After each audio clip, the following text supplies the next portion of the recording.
I'd like to welcome you to the panel on action at the local level, and for many reasons that our very distinguished panel will talk about today, many of the things that we've been talking about so far, and we'll talk about in the next session, really happen or don't happen at the local level. So, although I don't like the term, where the rubber meets the road, maybe it's where the renewables and the carbon should meet the well and the road. We'll be talking about those for the rest of this session today. I'm Daniel Kamen, and I'm co-director with Inez Feng of the Berkeley Institute of the Environment. Again, I'd like to welcome you to this panel, which is a very exciting gathering. I will keep the introductions very short and do them right now, just in the interest of time. But after I give some opening comments on what we see as taking place, Terry Tamminen, who has been Secretary for the Environment for California, is now Special Advisor to the Governor on environmental issues in California, will speak. And then we will have Abby Young from ICLEI, the Association for Local Governments. Again, Abby has been Director of the U.S. Cities Initiatives for a decade now, will speak.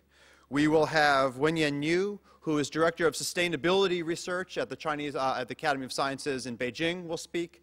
And Dean Harrison Fraker, Dean of the College of Environmental Design here at UC Berkeley, will, as he says, bat cleanup. And batting cleanup in the Bay Area does not mean you take steroids. It just means you're the fourth speaker. And so we will avoid that, any issues for him. Before I begin my comments, I want to introduce a team to you who are doing a range of very important projects. UC Berkeley and several local non-governmental groups, Urban Age Institute and Healthy Communities Foundation, are the Bay Area team of a project called the Urban Sustainability Initiative. I will only show one or two slides to highlight this project that we all hope will last at least a decade in working on sustainable projects in a number of cities, in China, in Mexico, and in Africa. And let me introduce the team just so you can ask them questions afterwards, since we won't talk much about it. The director of the project in terms of the UC Berkeley side is myself, but Professor Inez Feng and Ron Cohen, Inez, who you've met, and Ron, maybe you could stand up for a second, are directing the atmospheric remote sensing parts of the projects. Chris Jones in the back, and Shireen Rasangaiman down here, the executive director of the Berkeley Institute of the Environment, will be managing parts of the projects. And then Gordon Feller, who I don't see directly, but Gordon isn't back, is the head of the Urban Age Institute. And this is the core team that will be directing and managing the Bay Area side of these projects. And as you'll hear as we go on, the plans to do these projects in collaboration with a variety of university, government, non-governmental teams in China, in Africa, and in Mexico is both very exciting and will be growing significantly over the next few months. And so again, I urge you to talk to any of these individuals about their projects. Dean Fraker's comments will address these as well. Let me use my few minutes, though, to speak about some of the efforts that I find most exciting. And without making too strong a political comment, or maybe not strong enough, about what's taking place at the local level, let me mention a few comments about California. What's plotted here with the solid circles is the U.S. greenhouse gas emissions, with the dashed line, the business-as-usual forecast for the United States in billion tons of greenhouse gases emitted. And you see that our current federal administration's target is the blue diamond slightly below the business-as-usual path. This is a fairly depressing starting ground. However, California, under Governor Schwarzenegger, adopted Executive Order 305 back on World Environment Day 2005. That was June 1st. And that calls for California to essentially catch up with the Kyoto Protocol standard, roughly a decade late, but still it's a big start, and then to do the ecologically demanded goal, and that is to set a long-term target in 2050 for a 80% reduction in greenhouse gas emissions, and I guess that will be in the governor's 23rd term. But barring that, this sets a legacy for the state, and California is backing this up in a whole variety of very exciting ways. This morning I was at a California State Senate hearing run by Senator Christine Keough from San Diego on dramatically reducing our greenhouse gas emissions from vehicles. And I was very enthusiastic to be at that session this morning, and I have to admit I'm less optimistic about the panel I'll be on tomorrow morning in D.C., where Senator Jeffords will try to inject some of the same energy we have here in California into the federal debate. So I mentioned Executive Order 305, this dramatic both near and long-term target that California has adopted. The California Public Utilities Commission, the PUC, has voted unanimously to adopt a cap-and-trade system for carbon, and we'll work out the details of that over the coming months. But it's one that not only has cap-and-trade, i.e. real cost for carbon involved in it, but it's one that recognizes California's coal secret, which is we have a very long coal shadow. We like to say that California gets no electricity from coal, which is, of course, false, because many power plants in the mountain states and in the Southwest are operated on coal, and they do that to power California's demand. Having power plants out of state may be convenient, but what the PUC has done is to say we will do full accounting of carbon no matter what the source, a remarkably far-sighted endeavor. California has passed AB 1493, known to you as the Pavley Bill, that calls for a 30% reduction in greenhouse gas emissions from our vehicles. And Assemblywoman Pavley and Speaker Nunez are authors of AB 32 that would call for a similar reduction from our stationary plants. This is probably one of the few moments in time when I don't want the state I'm living in to pass more environmental legislation. If we can simply make good on this package, I believe we will have transformed the energy landscape. And so my short-term goal is support and make this process work. It's a remarkable statement. I don't think I get to say that often, given that public policy is the art of whining, and normally we whine loudly and continuously. This is a remarkable moment. If we make good on these things, we're far along. And California, as many of you know, has been a leader in making these things happen. The efficiency of the refrigerators across the country, started in California, is now dramatically better than it was in the early 70s. So much so that the fleet of refrigerators that we have in the country now uses dramatically less energy than it did back in the early 70s. And if we had translated this worldwide, we could be saving huge amounts of energy. And so some of these programs are underway, led by researchers at UC Berkeley, at Lawrence Berkeley National Laboratory, and at the state agencies. So it's been a remarkable success in getting a whole range of efficiency measures in place.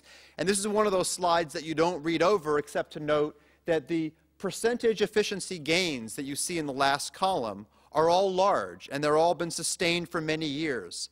3, 5, 7, 8% per year improvements in the efficiency at various energy producing devices and in efficiency. And I note this because if you look at the federal U.S. models for where our energy economy is likely to be, it is very difficult to find assumed improvements better than 1 or 2% per year. But I submit as evidence dramatic examples, not just with these technologies, but sometimes at the federal level, certain times in China and in California, where we can beat that by a lot. And as Art Rosenfeld, the most recent winner of the Fermi Award, is proud to say, you make all of your clean energy options that much better if you beat on the efficiency one as much as possible. And that's a key lesson that we not only can make theoretically, but we see in action. Very important tool in this debate. Of course, the story of California using dramatically less energy than the rest of the country is an impressive one. I note as well that it's not just California. New York has also done this. And so we see it is possible to take some very different energy paths. And all the talks we've heard are really about how much different we can make those paths in the future. And again, that's what this conference is about, and that's what this urban sustainability project is really intended to address. The savings in energy that one can get by following these more efficient paths is truly dramatic, but it's not even up to what we've seen in places like Denmark, where the amount of electricity used per person is, in fact, even dramatically lower than what we're touting as success stories in California and New York. What this tells me is that the opportunities for future efficiency gains are as large or larger than we've seen in these programs so far, like the refrigerator efforts. And so we have a huge resource of inefficiency left to mine, and we should be mining that. The United States, while no longer the world's leader in wind installation, isn't doing so badly anymore. We have almost 10,000 megawatts of wind power installed. And to give you a feeling for how critical policy is in the process, North Dakota, which had 66 megawatts of wind power installed in early 2005, it's now up to 98 megawatts of wind power installed, has a better wind resource than that of Germany. And Germany has over 14,500 megawatts of wind power installed. So resources are important, but policy critically matters. We have a variety of efforts like this. The California Public Utilities Commission passed earlier this year a million solar roofs program at the urging of the governor, and with significant input from Mr. Tamminen, who you'll hear shortly, that will install several thousand megawatts of new solar in the state over the coming years. Dramatic opportunities. And again, one of the big benefits of solar is you can install it at many scales, from the large megawatt scale plants on the downtown Moscone Center in San Francisco, to the more modest ones on the rooftop of my home in Oakland, to some of the very small 10, 20, 30 megawatt systems each that you see as the fastest growing source of electrification in much of Eastern Africa. So the scales of implementation are dramatic, and they make difference in terms of lifestyles, and if we continue this trend, they can have a significant impact on our carbon emissions as well. A project that our group has been involved with has been the now near frenzied interest in ethanol and biofuels. And one of the critical areas where I'd like to urge us to have a follow-up meeting is on the important opportunities for the U.S. and China at state, province levels to think about the biofuels that make most sense locally and the interactions of rural agriculture and urban energy needs. And so one area, again, we should follow up is watching in the U.S. this dramatic increase in ethanol use diversified to a whole range of different available biofuels. A slide that I've stolen and have used shamelessly from Professor Gil Masters, who's visiting from Stanford and is in the audience today, is just to note how far we can get by thinking about near-term and available technologies today. And so if you start off with a conventional internal combustion engine vehicle, say a Ford Focus, getting about 30 miles to the gallon, we've all seen the success stories of hybrids in places like California, where 50 miles plus per gallon is a possibility, to thinking about plug-in hybrid vehicles where 80 to 100 mile per gallon is possible based on how clean the grid is where you live, to thinking about plug-in hybrid vehicles using ethanol instead of gasoline as the reserve once you use up the electric part of the tank, where you can now think about much higher levels, to plugging in electric vehicles into homes like mine that have solar on the rooftop, where you can honestly think about multi-hundred mile per gallon vehicles without any technology we don't have today.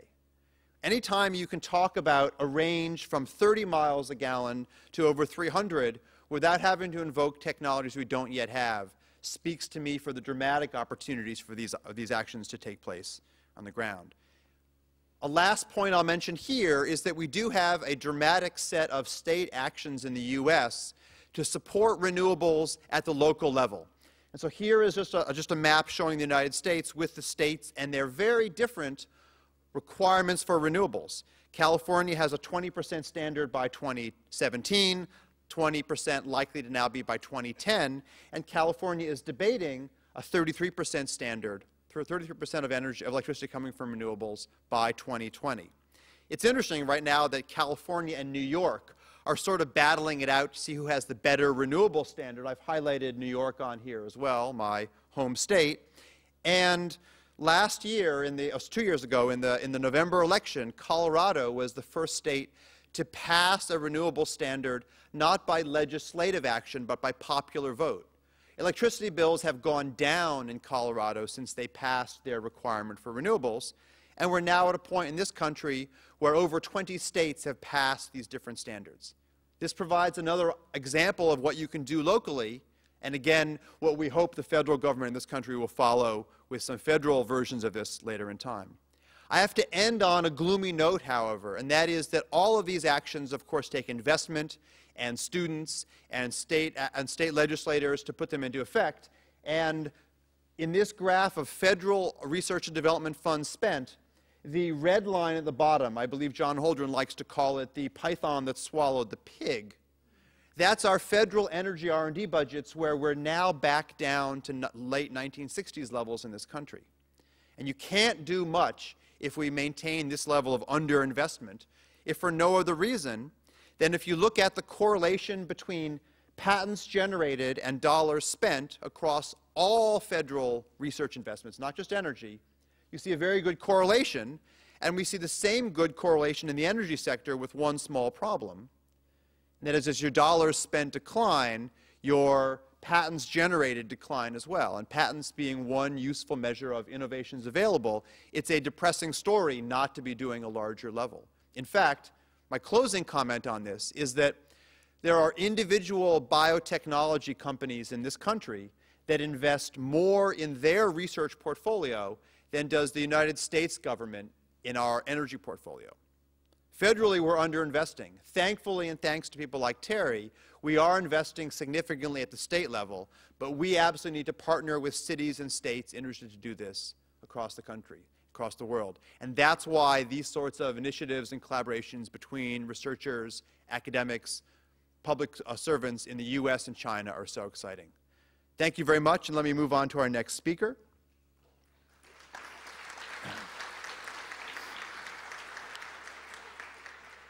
Which is Terry Tamminen, who will speak actually without slides, so I'll just leave this blank for the moment. And Terry, welcome and thank you for doing this.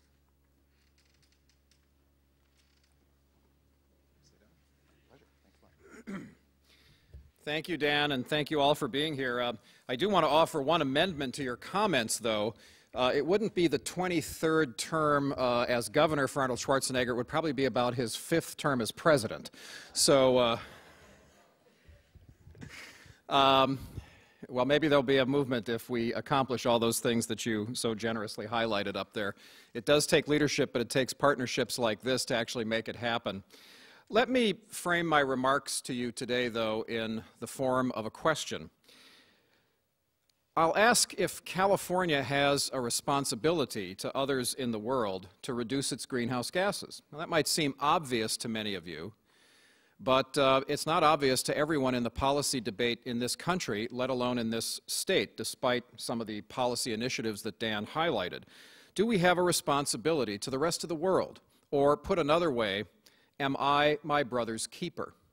I think we would all agree that if we saw a child about to be struck by a bus out in the street, any one of us would immediately spring into action and take that child from harm and take it to safety.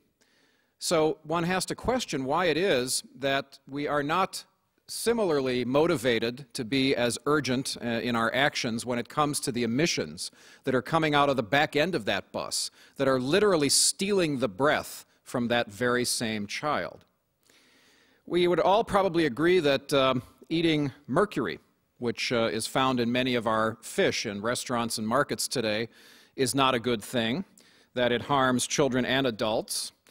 So why is it that our regulatory system is so slow to deal with this problem, and indeed our coal-fired power plants and many other industrial sources continue to dump tons of mercury into the atmosphere, which ultimately much of it finds its way into the oceans and into our fish every single year? And I think we would probably all agree that climate change is an enormous challenge. We wouldn't be here today if we didn't agree on that. And that part of the solution has to be replacing fossil fuels with renewable energy. So why is it that the residents of Cape Cod in the northeast part of the United States are opposing windmills that are proposed for the offshore area off of Cape Cod, saying that it will harm the views from their million-dollar mansions, when the science of many of you in this room shows that unabated, our increase in greenhouse gases and global warming will cause a sea level rise that within the next 30 or 40 years, those very same million-dollar homes will be underwater and there will be no view from them at all.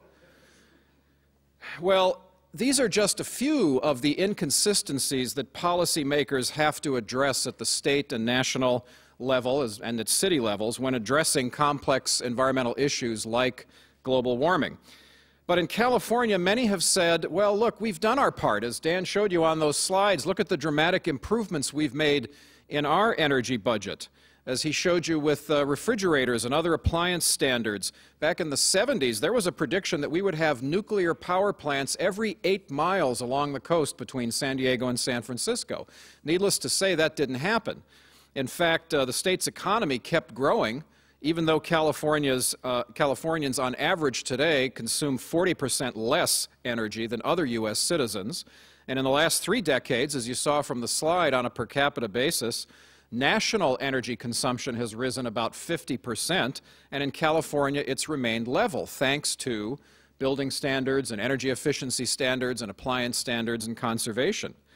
So, do we need to do more?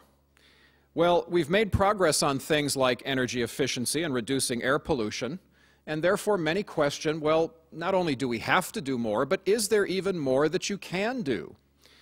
Well, consider today that 99% of the air we're breathing in this room, you're scientists, you know that 99% of it is made up of nitrogen and oxygen. We metabolize it in our body, we change it into something, we use it. But 1% is made up of inert argon gas.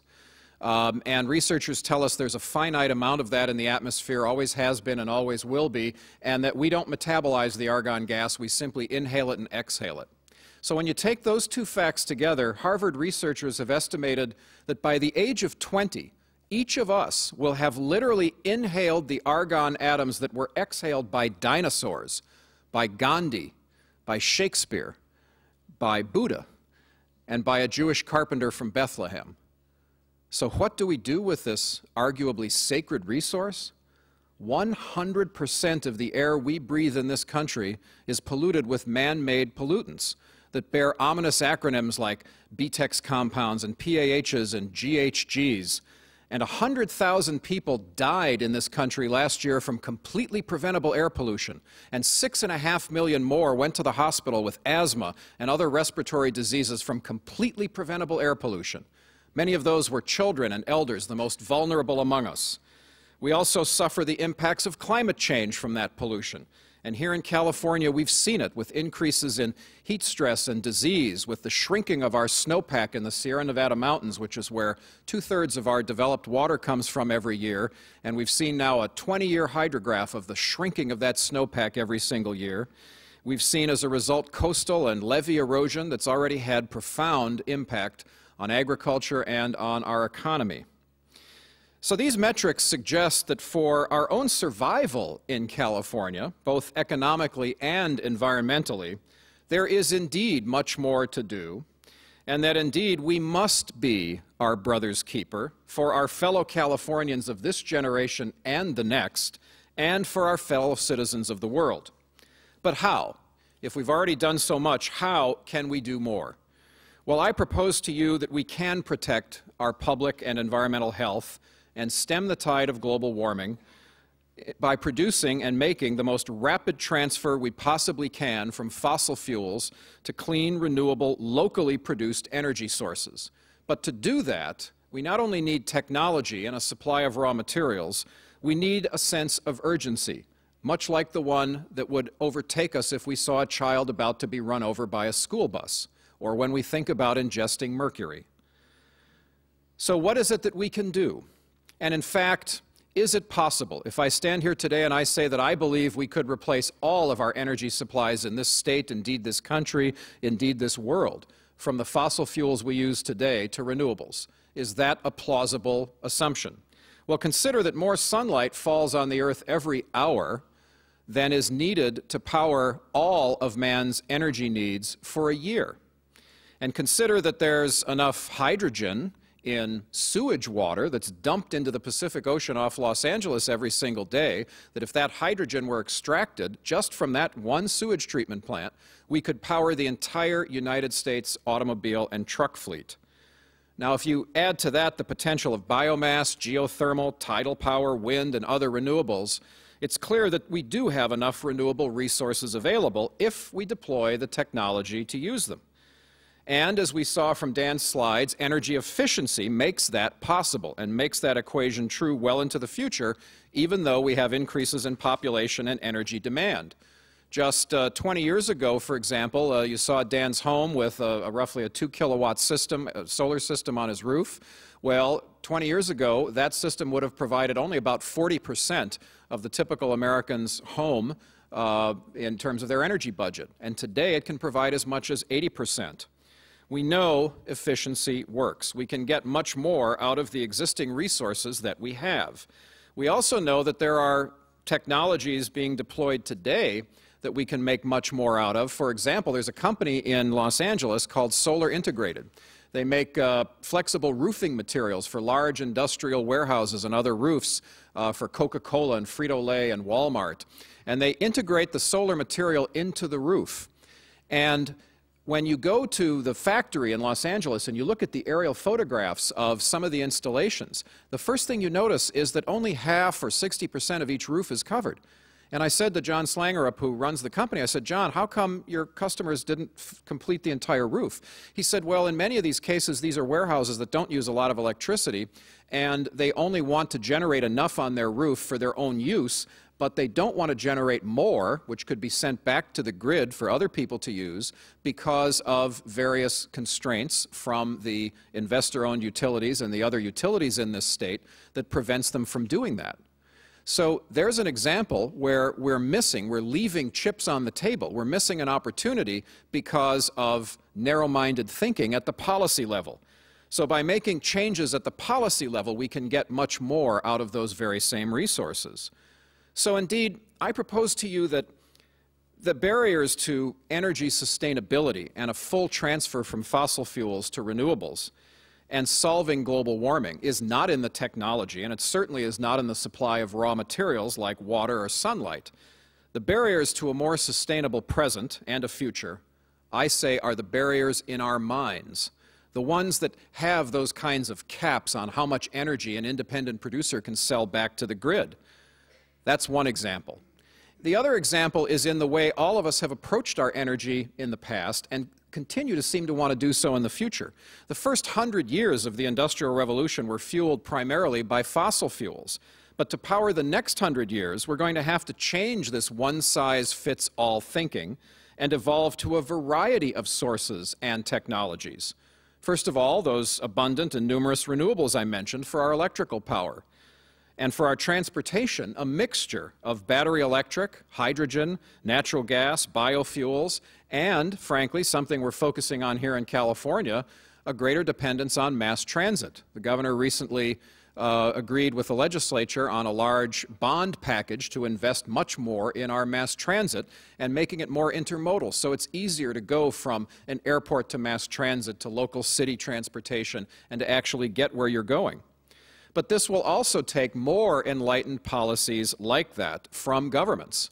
So the governor, in addition to that investment of dollars with his strategic growth plan and our bond infrastructure plan, has led the charge to accelerate our renewable portfolio standard. As Dan talked about, right now the law says by 2020, 2017, I should say, 20% of our electricity will come from renewables. The PUC and the governor's policy and our integrated energy policy report have accelerated that to 2010, and we are looking for a full 1/3 by 2020. We intend to get that done in the next year and make that the law of the land. The Million Solar Roof Plan, as you saw, the governor's hydrogen highway, the energy efficiency standards, even more of which are now being adopted worldwide, in fact, or nationwide and worldwide. In fact, last year in the Federal Energy Policy Act, 16 of California's most recent appliance and other energy efficiency standards were adopted as national standards.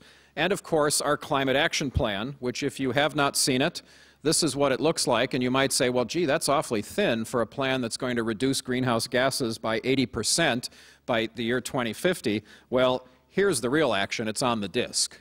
There's about 1,400 pages. And one of the reasons I want to refer you to those 1,400 pages is because the vast majority of that are appendices which talk about the threats to California, to our economy and our environment, if we do not act.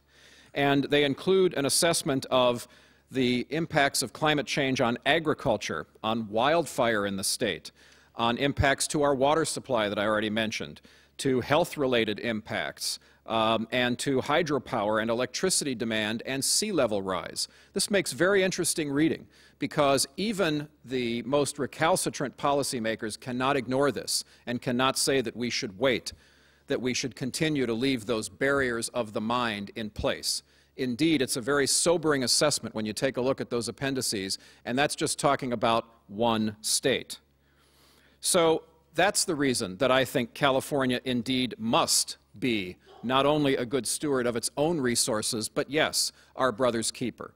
We must help others to achieve the same standards that we have and try to lead the way with enlightened policies on everything from renewable energy to greenhouse gas reductions, to teaching others how to do the same and learning from others. Certainly, as Dan pointed out in his slide, New York and other countries, in China, in Japan, when the governor was talking to Prime Minister Koizumi a year or so ago when we visited there, all throughout the world, in England, in Germany, we see all kinds of strategies that we can adopt and make our own. We must learn from each other. We must be our brother's keeper.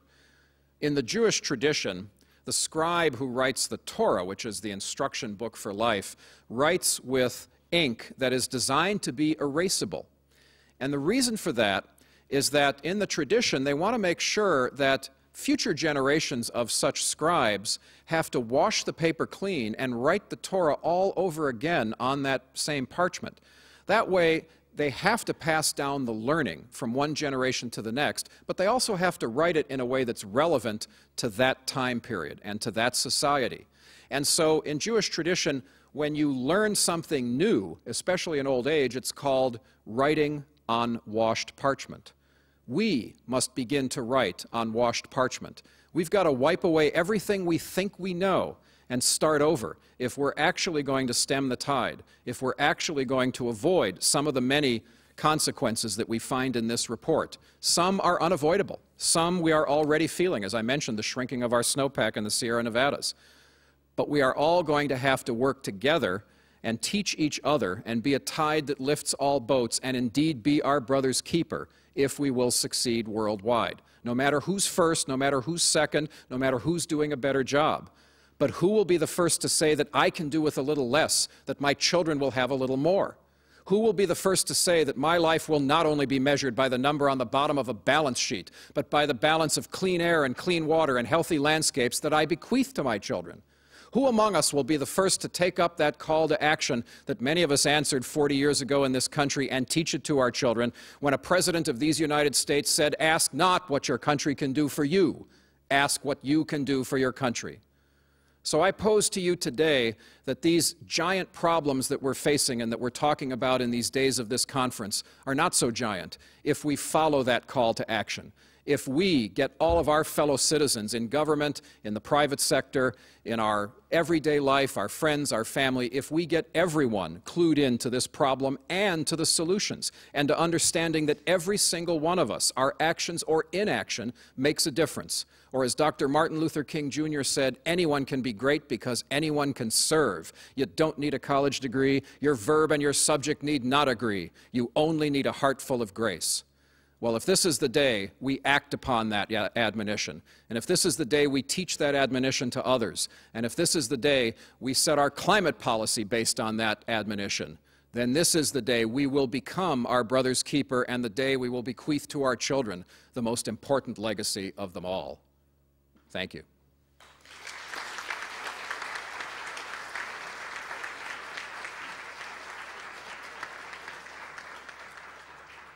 I'd like to thank Terry again for that rousing speech. It's finally wonderful to hear political officials giving the sort of speech on climate that I think many of us in this room know that we need. One of the networks that we have to make this sort of operation come true is the network that Abby will talk about next. ICLEI represents a dramatic set of cities around the U.S. and around the world that have come together and sharing their knowledge in these areas. And so, Abby, thank you for leading us into what I really do believe is one of the critical resources for making this happen. Just right there, just up and down. Up and down, okay. Thank you, Dan, and thank you, Terry, for that wonderful call to action. And it's my pleasure to speak to what I believe is in a sense, a response to that and talk about some solutions that are in place already. It's a great pleasure to be here and part of this exciting forum. I think I'm just going to launch right into things in the interest of time. My organization is called ICLEI, Local Governments for Sustainability. We are a membership association of local governments internationally, and we're solely dedicated to environmental issues, so helping local governments address global environmental issues at the local level. Our mission is to improve global environmental conditions by getting enough local governments, enough cities, counties, towns, and villages around the world taking similar action locally on a common problem. And we hope that through that approach, we can actually achieve measurable improvements in those problems. We apply that strategy to the issue of global warming through our Cities for Climate Protection campaign. Interestingly, this is the one program of our organization that really took off in the United States in the mid-90s. Through Cities for Climate Protection, we help local governments conduct baseline greenhouse gas inventories or inventories of the greenhouse gas emissions that are coming from their communities. We help them set timelines and targets for reducing those emissions, and we help them develop and implement strategic plans that are going to get them to meet those targets. In the United States, we have about 170 local governments that are participating in this program and are at various stages of that process. And those local governments represent about 20% of the greenhouse gas emissions in the country, so it's a good chunk. What I want to talk about is this question: why do cities care? Cities have so many problems, and local governments have so many issues that they're mandated by higher levels of government to address, oftentimes without funding to meet that mandate. Why on earth would a city take on an issue like global warming when they're neither funded nor regulated to take it on? Three big reasons, and these will frame my presentation. First, cities have a lot at risk with the impacts of global climate change. I'll talk about that in a minute. Second, cities are a huge part of the problem. And third, luckily, cities are a very big part of the solution. According to the United Nations, in 2004, more than 1 million people in China moved from rural areas to urban areas. In India, 500 people a day moved from the countryside into the city of Delhi. Last year was the first year on Earth when the human population had more people living in cities than in rural areas. Local governments are the level of government that most closely serves the massive population and the massive energy consumers on the planet. So cities do matter. So let me talk about a couple of ways in which cities specifically are at risk from the impacts of global warming.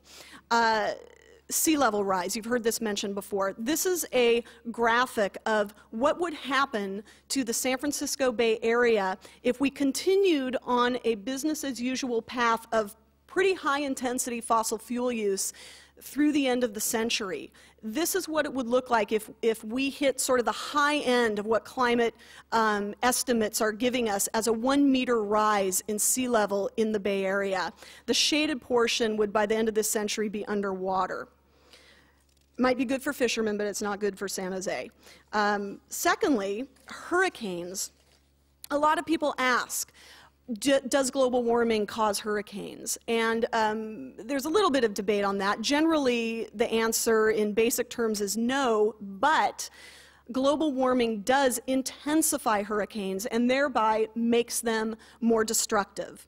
In addition to the loss of human life and, of course, in public investments in infrastructure, the long-term costs of dealing with large-scale disaster refugees, which we saw as a result of Hurricane Katrina, are not even being fathomed yet. We have no idea what kind of scale of economic impact that type of impact from global warming is going to bring.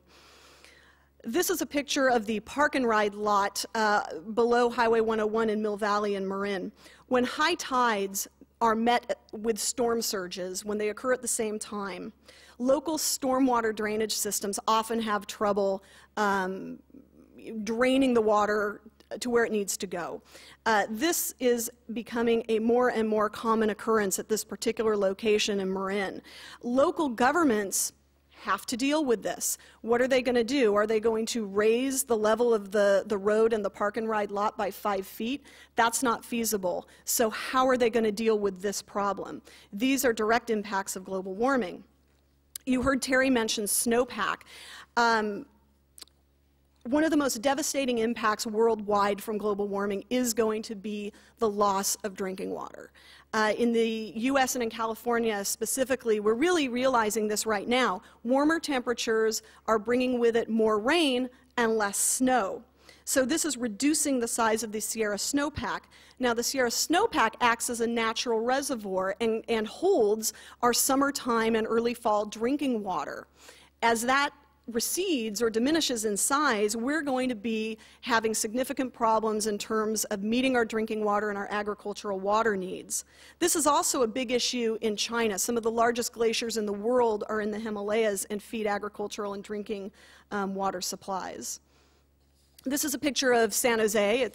I believe it's a smog day, a ride to work day. Higher temperatures cause an increase in ground level ozone formation, and we know ground level ozone more commonly as smog. So there's a direct correlation between increasing temperatures during the summer and a lengthening of our summer season and air pollution. And unfortunately, air pollution has a very big impact on local economies and local governments because local governments are the front lines in terms of delivering public health services. Since 1980, youth or childhood asthma rates have doubled in this country. So this is becoming a very big, not just environmental, but public health issue as well. What all this boils down to is there is a price tag with global warming, and it's felt very strongly by local governments. This past winter in Marin County cost $110 million in terms of damage to roads. In the San Joaquin Valley, air pollution brings with it a $3 billion price tag every year, and that's in terms of respiratory illnesses, demands on the public health care system, lost work days, etc. Hurricane Katrina's price tag is at $200 billion, and it's still climbing. That's the bad news, and don't worry, this gets better. Cities are a huge part of the problem. 75% of all energy is consumed in cities. In terms of greenhouse gas emissions, in the United States, as we love to say over and over again, we're number one. Unfortunately, sometimes it's not good to be number one, and this is one of those times. You can see that the United States is number one in producing overall greenhouse gas emissions in the world, followed by China as number two.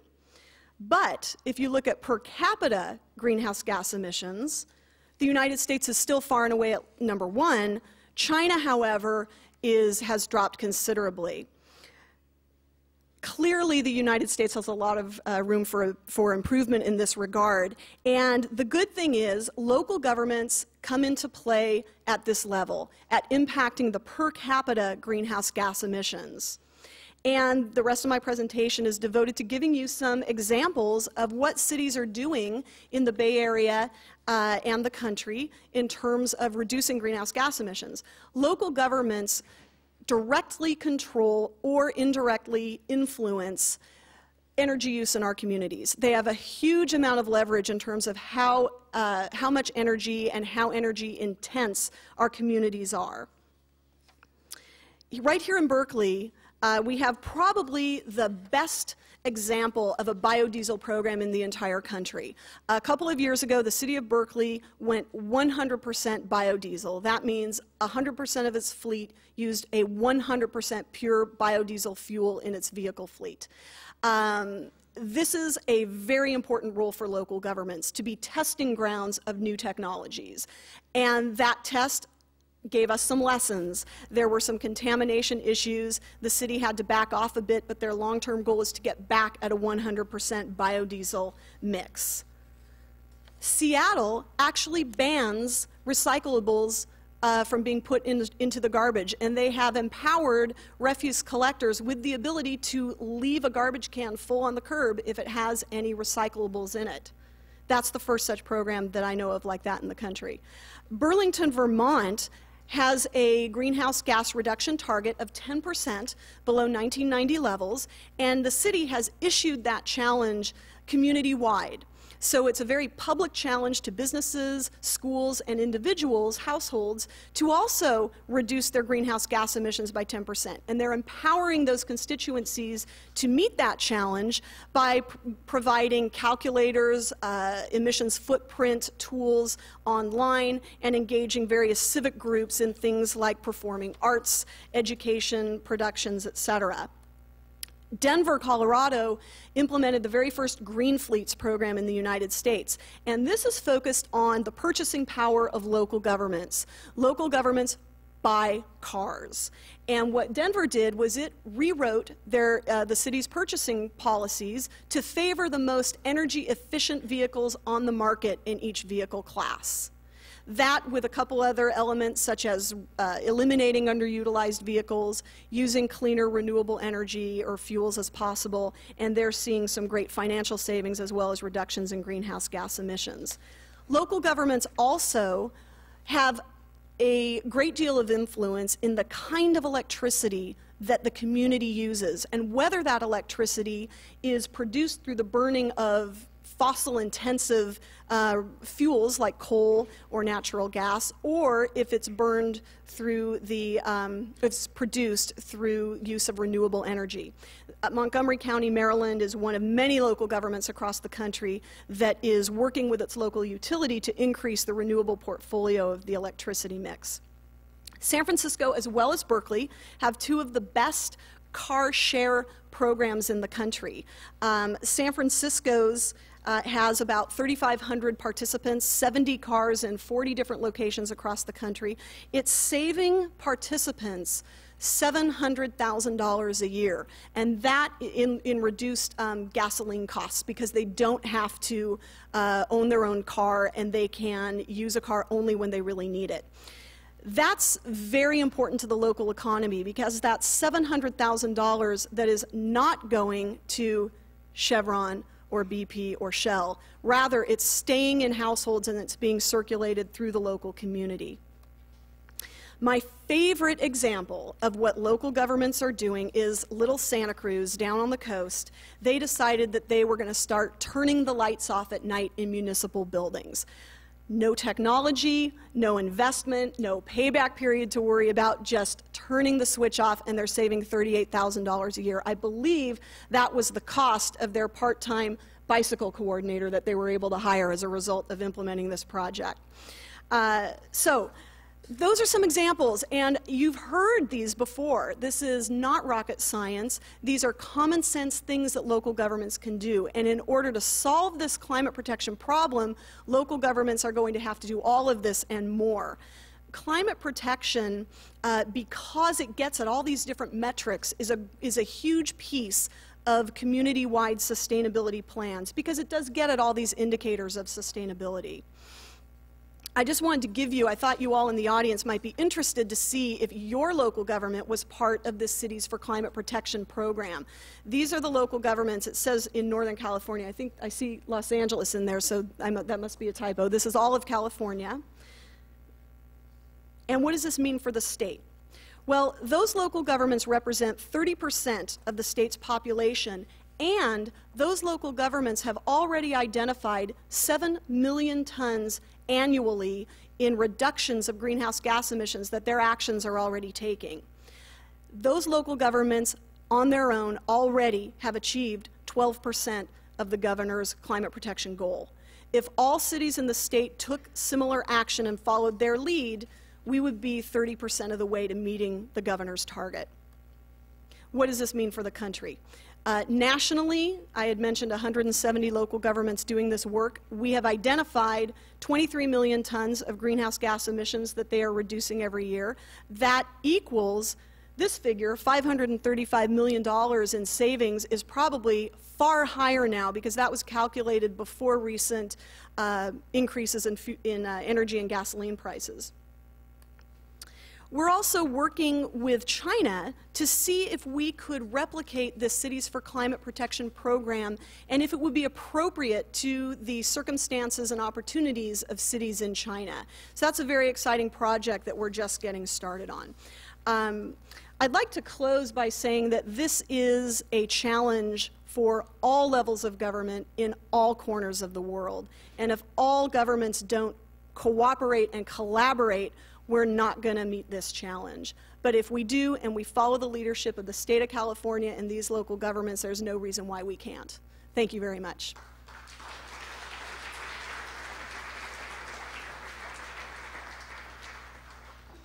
I'd like now to welcome Professor Niu to the stand.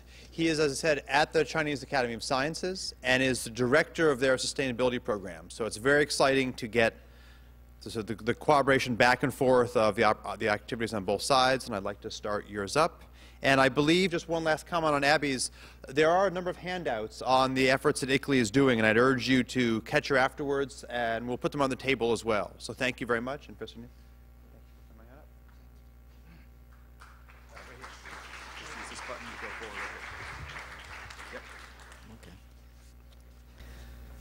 Ladies and gentlemen, good afternoon. It's my pleasure to deliver my presentation. The title is Sustainable Consideration, Climate Change and Spatial Competition.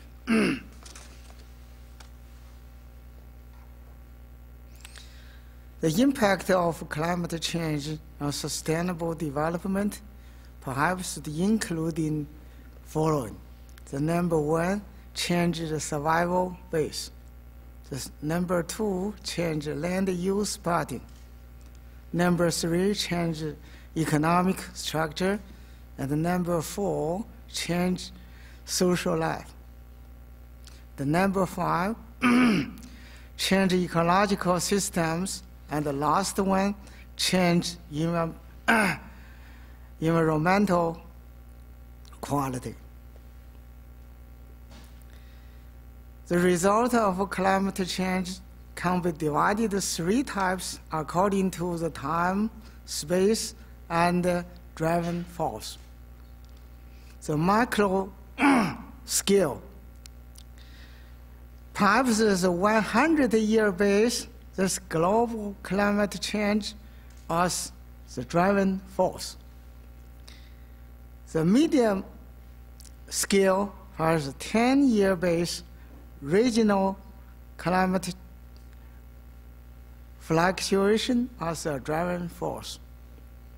Micro scale, the 1-year base, local climate disaster, something like this, as a driving force. The impact of medium-scale climate fluctuation on land use pattern is waiting to get more and more attention. The medium-scale land use patterns of crop are influenced by two fundamental aspects. The first is physical elements, in which climate fluctuation problem perhaps is the precondition. The second one is economic elements, in which the balance between supply and demand of food, production cost, technological progress, and price oscillation in the world market are major reasons. The finding that the land use system is very sensitive to medium-scale climate fluctuation can lead regional planners to consider historical testimony of relationship between the spatial variation for wheat belt and corn belt in the United States from 1900 to 1970, the typical industry time. and the climate fluctuation during the same period can help to understand how to undertake the regional development. Shift of landscape pattern response to the sum of two major forces. One is climate fluctuation, and the other is economic activities. This concept is expressed as the follows. I think for the formula, in which the W is acreage of the harvested wheat per year in U.S.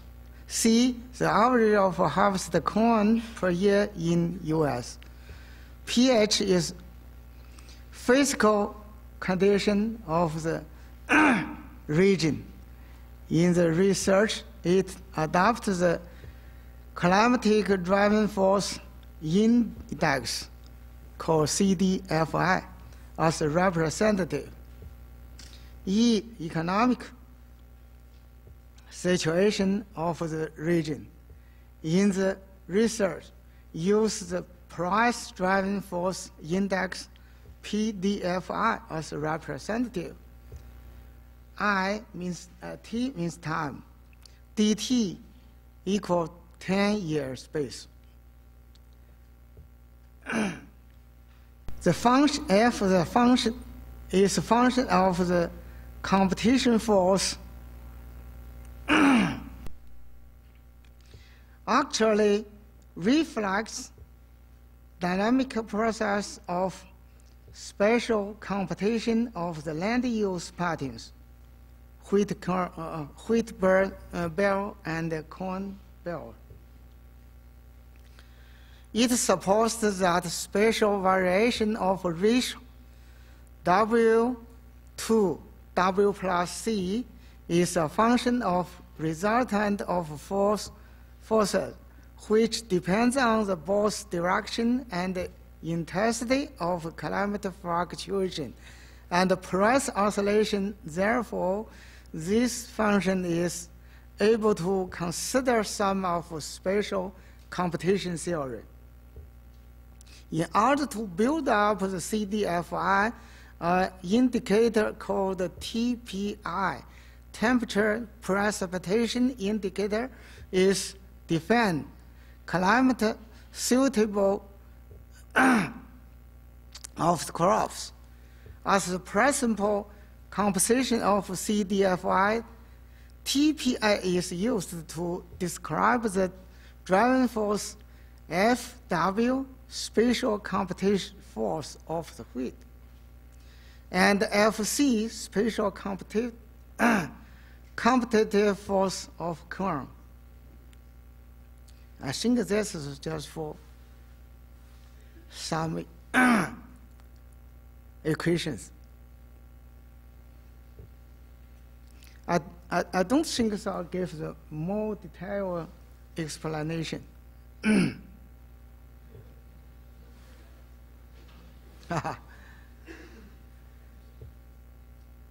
This picture shows just something like W for the wheat belt, C for the corn belt, and for the boundary line, just for the climate fluctuation, they can change this boundary line. Using spatial competition dynamic model developed to illustrate the impact of climate fluctuation as the major driving force on land use pattern, the research obtained positive results. Historic testimony of the spatial competition dynamic models. I think this is for the 1900 to 1970 totally 17 years, the United States wheat belt, acreage, and corn acreage year by year gives the statistics.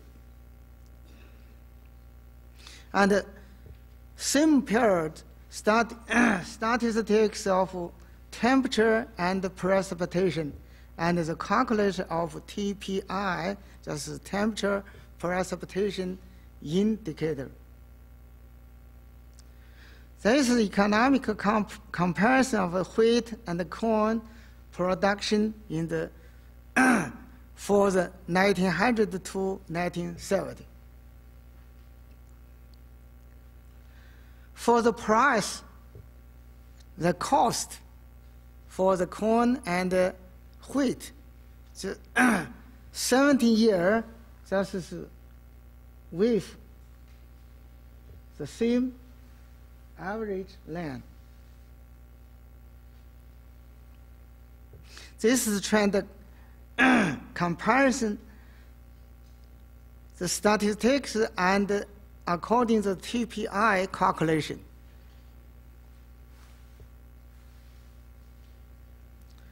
That's the calculations. The number one, impact of climate fluctuation on land use scale of wheat and corn in the United States is able to quantitatively estimate. And we have considered that it is an important complement to the impact of long-term global change on the shift of geographical zone and the variation primary productivity in the world.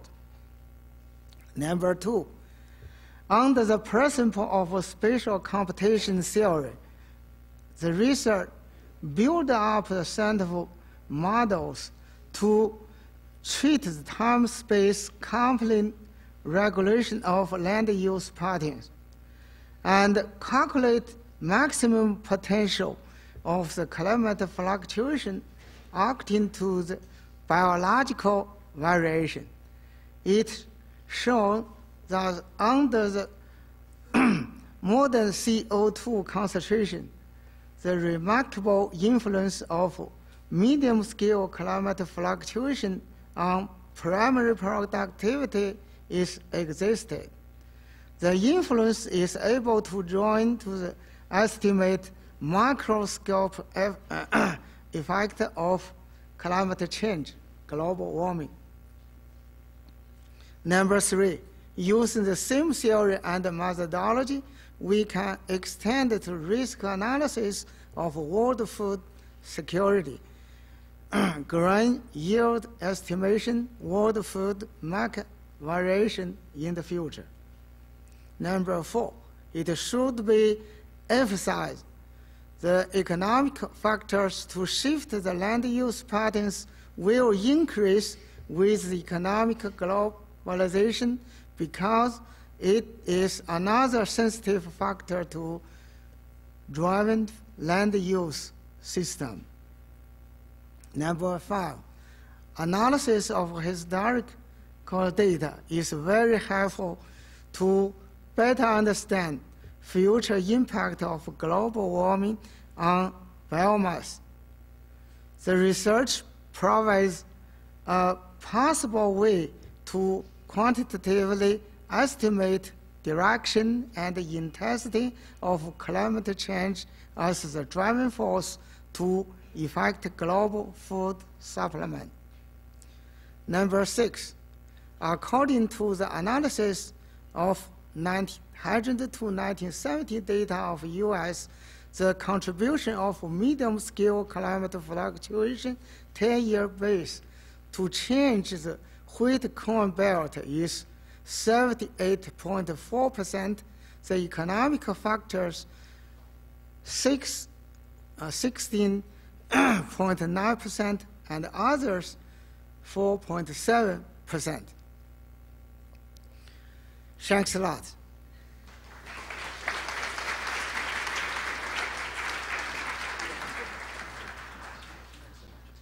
Well, I'm very pleased to see Chinese researchers working on U.S. crops, and I hope we can get the balance of U.S. researchers working on Chinese crops as well. As Dean Fraker sets up for his comments, I want to just highlight that Terry Tamman will have to leave very shortly after Dean Fraker's talk. So please build up your questions for Terry, and we'll take a few directed to him right after Harrison speaks, and then enter in the broader Q&A period after that. And Dean Fraker, thanks so much for doing this.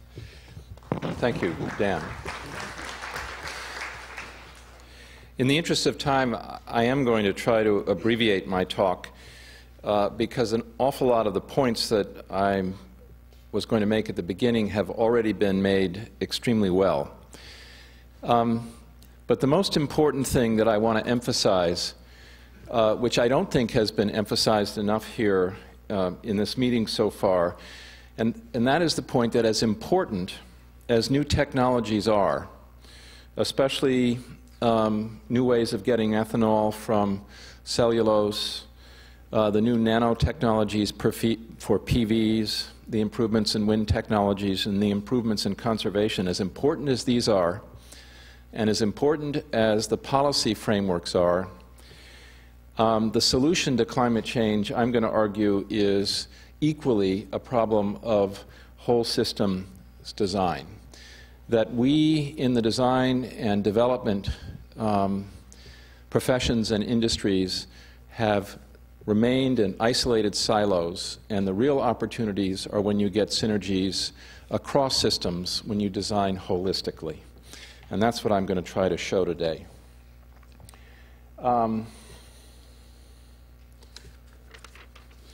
The other point that I want to make is that China obviously is having a major impact on global climate change, but China also has the institutional and political structure to change this faster than any country in the world, and can choose to implement these sustainable strategies and leapfrog over the problems that we have been creating for ourselves in the West, probably faster than any other country in the world. As Obi-Wan Kenobi was called in Star Wars, China, you're our only hope. The problem is that China is developing faster than anybody, and in the next 30 years they're going to completely double their built environment. They're building 8 to 10 million new housing units a year. The way they're doing this is predominantly in gated communities, both in the urban context and the suburban context. These are gated superblocks. They're about 1 to 2 kilometers square. They're highly efficient at providing urban housing, but they have many, many unintended consequences. They're almost guaranteeing car dependence as the primary mode of transit. They're destroying the walkability and bikeability of neighborhoods, and especially the fine-grained street culture of historic neighborhoods, all the street markets. They're making access to public transit more difficult, and very quickly, as you repeat these superblocks, you're creating traffic congestion at the gridlock level and pollution in the arterial corridors, which is remarkable. In fact, you could argue, and it's been shown, that 75% of CO2 emissions are directly linked to building and operating this kind of urban development pattern. By that I mean the manufacturing and the shipping of the materials to the site, the construction, and then the operating of the neighborhoods, especially the transit and car traffic generated. Obviously, these have had incredible impacts on local health problems and global warming. 80% of China's largest cities have unacceptable air quality, and 600,000 premature deaths in China from air pollution-related diseases. This is not China's problem alone. It exists here in California. All those numbers you saw on how well California is doing have to do with electricity generation. California is woefully behind in its transit systems. 5 of the U.S.'s 10 most polluted cities are in the Central Valley of California, and Bakersfield is now the most polluted city in the country. Asthma, emphysema, lung cancer are 2 and 3 times higher in the Central Valley of California. The Central Valley of California develops by gated superblocks. They're not as dense as they are in China, but they're inducing an incredible amount of suburban sprawl and vehicle trips, vehicle miles per year in California, highest in the country. This is why transit-oriented neighborhoods that we've discovered can also be resource self-sufficient are absolutely essential to solving global climate change. You have to, if you're going to change the increment of development around the world, you have to address both the carbon-based car dependence and the growth in demand and consumption of carbon-based electrical generation. You have to do both of these. The interesting thing about a transit-oriented neighborhood is that it does, or it can. High-density, mixed-use, transit-oriented neighborhoods which give easy access by bikes and pedestrians to the transit stops can reduce vehicle miles traveled by 75%. It means that your use of the car becomes recreational and voluntary. You have other modes of transit. We developed a whole series of prototypes in Tianjin about 1.5 years ago as part of a design studio with students here at Berkeley in planning, landscape, and architecture, and some people from the Energy Resources Group, and we worked with the Tianjin Urban Planning and Design Institute. Here's Tianjin with its Port Tenggu. This was the charge. We looked at 3 sites, one in the northwest, which was a greenfield site on the edge of the city and the ring road. I'm not going to show you that. We did the Central Station, which is a very, very high-density conferencing, hotel, mixed-use center. And I'm going to show you the third one, which is Zongshamen, which is an old military site, which is an adaptive reuse. That's the location along the Haihe River and along a light rail transit line that is already constructed that goes to Tenggu, which is the port, and Taida, which is the economic development center. This is the existing military site and its pattern. What the students liked most about this neighborhood, it has 1-story buildings on it, was the landscapes between the buildings. And they decided that the most valuable thing was to link the major landscape areas to create a park system that led pedestrians and bicyclists directly to the transit stops and make privileged their mode of getting access to transit above the car. Most of the high-density housing and mixed use was located along the park systems, both along the canal and along the internal central park system, if you want to call it that. The blocks had mid-block shortcuts for pedestrian and bicyclists that leads to this open space system. And this is the resulting neighborhood. 80,000 people within a 10-minute bike ride and 10-minute walk of a station stop, where the bicycle and the pedestrian is the privileged mode of connection to transit.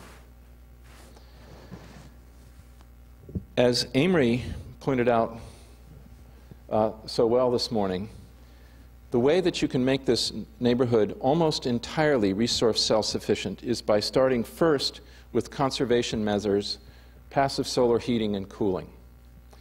So you collect sunlight in the winter, you exclude it in the summer, and you add natural ventilation. The electricity then comes from 3 integrated sources. PVs are used for sunshades and on the roofs where available. Wind machines are put on the top of the service cores, elevators and stair cores of tall buildings. You get your tower for free. And then you collect the sewage, and I'll tell you a bit more about this. It's a very new and innovative technology, and that creates methane where you can get both your domestic hot water, your gas for cooking, and you can generate backup electricity. 100% of the energy for this neighborhood comes from renewable sources on site. In addition, there's water collection and water recycling, which is going to be a larger part of our sustainability project to look at water systems. And most importantly, the landscape is integrated into the system. Here's some of the numbers. These were very carefully calculated. This is for Tianjin, which has a climate about like Philadelphia or New York. 80% from of heating by passive solar with backup by oversized domestic hot water, and the hot water comes from the biogas. Natural cooling by ventilation primarily, but with backup cooling with traditional compressive cooling. And all the electric loads are laid out here, domestic hot water by biogas, and the biogas digester. You can see the source of biomass there. What's really important to emphasize in this is that the buildings are platforms for generating energy, and the sewage is not shipped off-site to a centralized sewage treatment plant, but is used as an energy source. And most importantly, the landscape is integrated into this. And I'll give you some numbers. Most of you don't realize that the landscapes in developments like this represent 60 to 75% of the land area. The remaining 30 to 25% is in buildings and roads. That means 75%, 60 to 75% of the land area is available for green strategies. And what we, the landscape students, did is they planted an urban forest on all the parking areas and walking areas. There's significant urban agriculture. 50% of the 75% is in urban agriculture. The rest are for parks and recreation. The additional biomass collected from the trees and from the agriculture feeds the biogas digesters. This is what makes up the difference. Also, the urban forest does two other things. It collects the CO2, so this actually is not emitting CO2 at all. And it also is the trees are fast growing. We have one of the world's leading experts on using trees for CO2 capture. You use fast-growing trees and you harvest them cyclically, so they're part of the biomass system. So everything is working together here. The buildings are acting as platforms for energy. The landscape is cooling. It's being an energy source and a food source. And it's capturing CO2. And the waste is being used to also capture energy and then fertilize the landscape systems. We have an entirely gray water system here for irrigation, etc. Obviously, there are big challenges to try to do this. And Peter Schwartz this morning was not underestimating.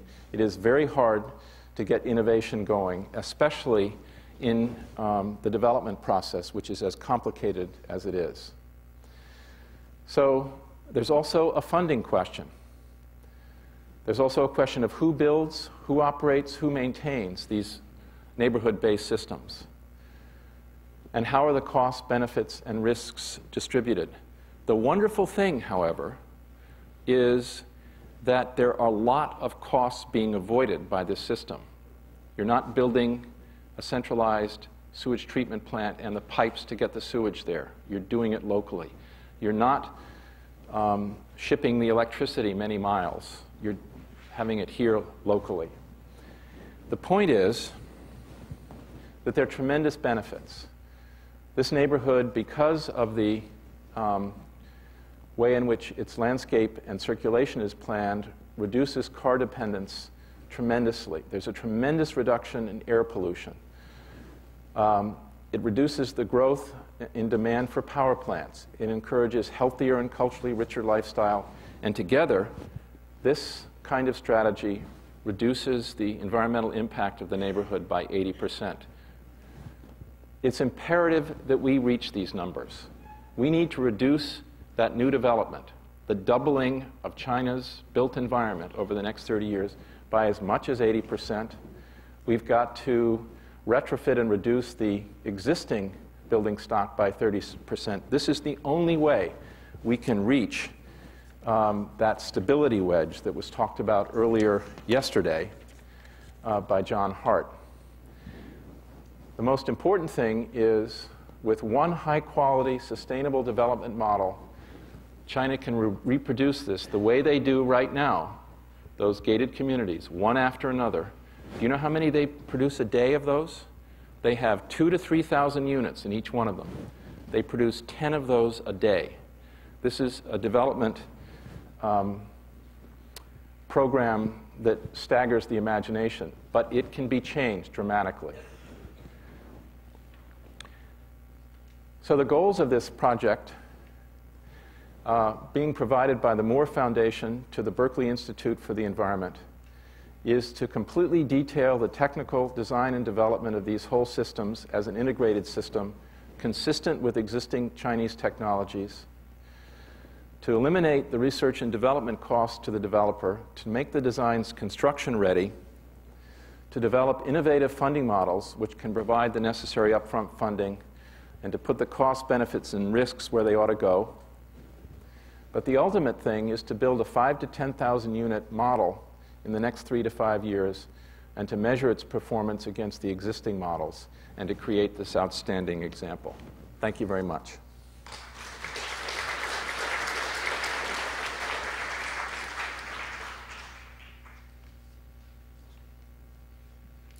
If I could ask our panelists to come up, and I do apologize, we have roughly 98 seconds for questions for starting with Terry. So let's begin with those while the panel assembles, and then we will turn to the full panel's questions. Sure. Local water agencies are still saying that the state and Department of Water Resources hasn't told them enough to make climate decision making any more than speculative. What more does the state do, and what is it doing to encourage some clarity in these areas? Well, you're right on that, and I have to tell you, it's been very frustrating in the first 2.5 years of the administration. Secretary Chrisman of the Resources Agency and Secretary McPeak of Business, Transportation, and Housing and others have been working with stakeholders at every level to try to work on a smart growth plan, or as we call it, anti-dumb growth, because smart growth has all kinds of political connotations. It's been very frustrating breaking down some of the business as usual interests, and especially at the local level, where obviously land use planning is local. It's a whole nother long discussion we'll have. We're going to keep tackling it, especially if there is a second term of the Schwarzenegger administration. But I got to tell you, it's been really, we've been going to school on taking good ideas that everyone can agree about with respect to sprawl and putting them into practice here in California. On the water issue, I would refer you to our new water plan. The governor's new water plan used to be called Bulletin 160, very arcane kind of look 20 years out at water. It's now all based on integrated regional watershed planning, including things such as we just heard from the dean, and there's some real great examples of that happening in places like Sun Valley down in Los Angeles, where water's being captured in underground cisterns under parks, under city parks. And the little town of Sun Valley, we've been able to prove, can capture 8,000 acre-feet of water for a city of 8,000 people. It's about 4 times as much as those people need. And so it's one example, but there are many, many more coming with the notion of much more integrated regional watershed planning, which obviously will have implications for climate change as well. Take a look at that on the Department of Water Resources website. I could. Yeah. Well, I just wanted to say that we just did a study of 7 cities in the Central Valley as part of a Mayor's Institute for City Design. And the wonderful thing about these cities is they were built initially as railroad towns. The cores of these cities are incredibly underutilized and underdeveloped. All you'd have to do is put a bus rapid transit system down the rail corridors, so the bus is a better way to go than Route 99, the most polluted corridor in the country. And you would then have an infrastructure investment which would encourage the infill development of these downtowns, that would bring the schools back in there, that would make all the connections that are necessary. That proposal has gone to the cities and to the Schwarzenegger and the legislature. So it's a very exciting possibility. There's a latent potential waiting that exists out of the history of the Central Valley. do one more for Terry, and then I think we'll be done putting on your clock. Yes, right here. Could Terry comment on a high-speed rail system? I mean, 40% of the traffic from San Francisco to LA is by air, and it's one of the most polluting forms of travel in terms of emitting greenhouse gases. So my question is, you know, John Kennedy got up and said we could put a man on the moon in 10 years. Why isn't California building a high-speed rail system? It keeps sputtering in the legislature, and nothing is happening. And I'm curious to know what the governor is thinking. Well, you know, the governor coming from Europe is a big proponent of rail, of mass transit, and certainly of high-speed rail. We haven't seen the plan so far that makes it economical, or either in terms of the environment or the energy used, or the sort of vehicle miles traveled. The road, again, a lot of this has to do with politics, but the preferred route goes through the middle of nowhere. It doesn't serve anyone. It actually incentivizes more sprawl. It's projected to cost $26 billion. The bond measure that was going to be on the ballot this November would have been $9 billion taxpayer dollars to build it with very little return. And while we can argue how to do it better, and we should have that debate and get something done, Southwest Airlines openly announced that they have a $20 million campaign war chest to fight it if and when it ever gets on the ballot and is ever being taken seriously. Herb Keller of Southwest Airlines is openly on the record of saying he will go to war to kill it. So once again, it's a lot of special interests, as the governor calls them, that have made it hard for us to deal seriously with sprawl, with issues like more mass transit and high-speed rail. And excuse me, we've got to get into a much more serious dialogue about this instead of kind of balkanizing along usual political lines.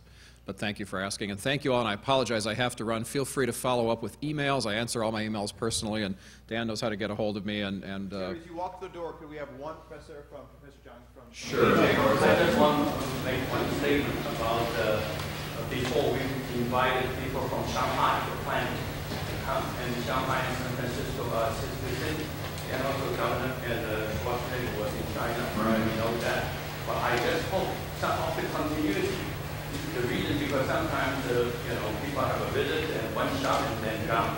And I think if you really want to build up the China and U.S. certain kind of collaboration, I do hope it's going to become long-lasting relationship, because otherwise it was almost like a collective bank.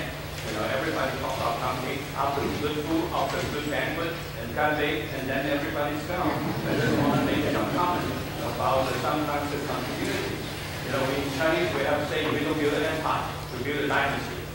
We continue for the next generation too. I just want to make that statement. And also in July, the 26th to 28th, and Shanghai is going to talk about energy as a mega city. I think this is another very good exchange. And also Professor Zhang is the organizer of the conference and the forum. And actually 2002, and California Bay Area developer also joined the planning in Shanghai with the French, with the New York, with the London, and Peter Moore was there. I just want to say sometimes we repeat segments of the statement, but we don't get anything done for further. Well, I agree with you, and I know the governor was very impressed by what he saw there, by the genuine intent of many people that he met in China at all levels of government and the private sector to work on energy issues together, energy efficiency in particular, and renewable energy ideas and technologies. There's a lot we can learn from each other. Of course, you may have heard there's an election this year, and if the governor is going to keep working on these things, at least as governor, he's got to get reelected. So, I don't know, can you vote in this state? Are you, well, never mind. At the risk of violating my separation of state and private advocacy, kidding aside, we do look forward to continuing that partnership. Let me thank Terry and the questions, and we'll do the general one in a second. Thank you all very much. Thanks, Terry. One further answer to this question is that the project that Dean Fraker talked about, the urban sustainability effort with the support from the Gordon and Betty Moore Foundation, has actually said from the outset that to think about urban sustainability, you can't be thinking on the timetable that some politicians and many academics think, which is 36 months at most, maybe 24 months. And so the Moore Foundation actually believes that a 10-year window is the right, appropriate period of time to be thinking about these projects. And so if those of you who want to find out more, there is a brochure about the Urban Sustainability Project up at front. I believe it's on one of the tables. And now why don't we do questions for the panel overall? Well, we'll do that until, I believe, we'll be pulled off stage in roughly 10 minutes. Let's start right here. I'd like to ask Harrison, what is the sources supply of food that is being designed in cities? Were there urban gardens or did all the food come from outside? No. 75% of the surface area is devoted to green strategies, and 50% of the area is for urban agriculture. And so it's primarily for producing locally fruits and vegetables. And it means that you have local, small, intensive gardens, and the fertilizer comes from the biogas digesters, or a good part of the fertilizer does. We've done preliminary but quite detailed calculations of all the biomass flows here, and it's very, very promising. You can get about 30 to 40% of your fruits and vegetables for that population from the urban agriculture in a climate like Tianjin. Yes, following up on your comment,